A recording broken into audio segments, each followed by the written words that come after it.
The North Sea was a monster, roaring and clawing at the Viking longship. Waves as tall as hills crashed over the bow, drenching the crew in icy spray. The men gripped their oars, faces grim, knuckles white. This was a battle between man and nature. The dragon-headed prow faced the storm, every timber holding firm. Like the legendary Oseberg ship, these vessels were built to endure. When the sky cleared, the longship sailed on, timbers strong, crew alive. The lesson: true strength is crafted, not conjured.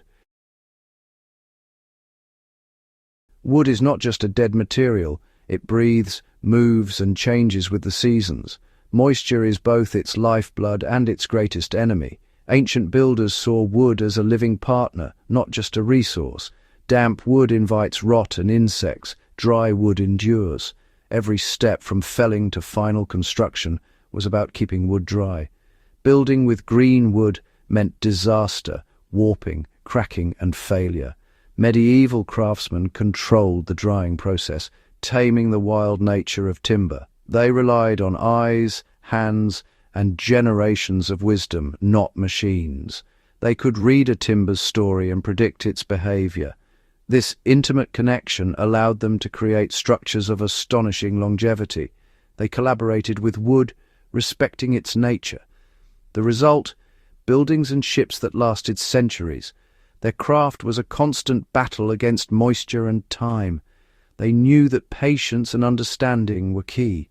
The foundation of their craft was simple: keep wood dry, and it will endure. They didn't just build with wood, they worked with it. Their legacy is seen in every ancient beam that still stands. The lesson: respect the living nature of timber. The reward: structures that outlast generations. The secret: wisdom passed from hand to hand.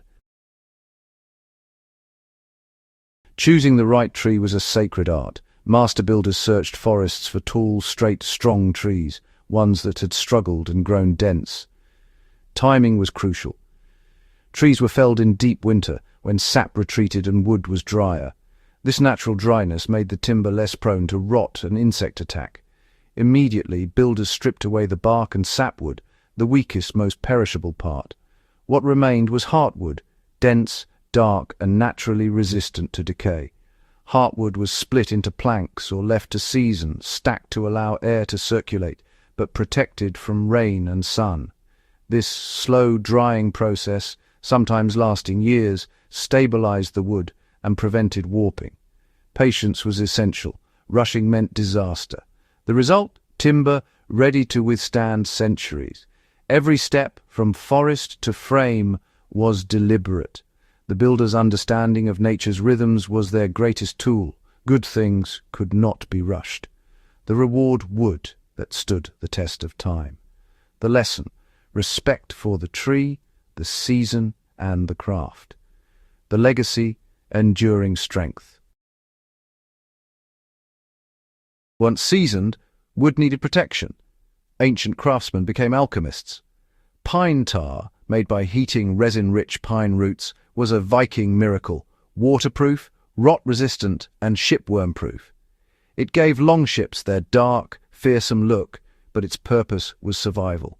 On land, lime wash protected timber frames, breathable, alkaline, and hostile to fungus and insects. Simple, cheap, and effective, lime wash gave medieval buildings their white glow. Another technique: charring.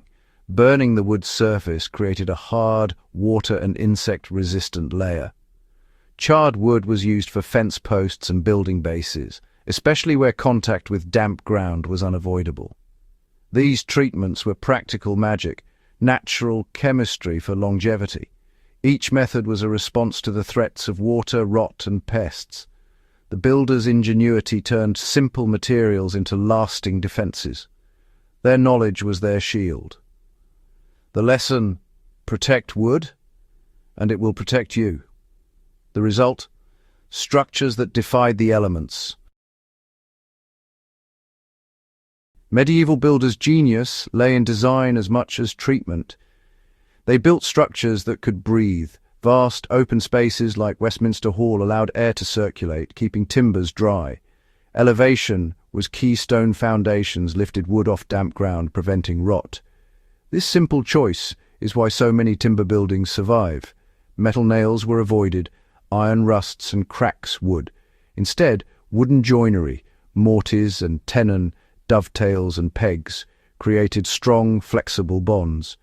Wooden pegs swelled and shrank with the beams, moving as one. This flexibility let buildings shift with the seasons, avoiding breakage. The result? Resilient, long-lasting structures. Buildings worked with nature, not against it. Every joint, every beam was crafted for endurance. The secret design for movement, not rigidity. The lesson: let buildings breathe and flex. The reward: centuries of survival. The legacy: architecture that endures.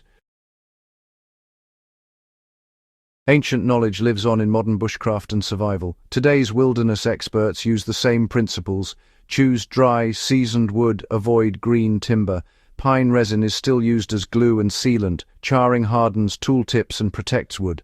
Shelters are built on high ground with airflow and raised beds, just like medieval builders. Clever joints and natural cordage replace nails, creating strong, flexible frames. These skills connect us to our ancestors, teaching self-reliance and respect for nature. Learning to read wood, split it, and shape it with fire is a living history lesson. The challenges of survival, staying warm, dry, and sheltered, remain unchanged. Old solutions are often still the best. The forest's language is timeless. The lesson, ancestral wisdom, is practical and enduring. The reward, survival and connection. The legacy, hands-on history in every shelter built.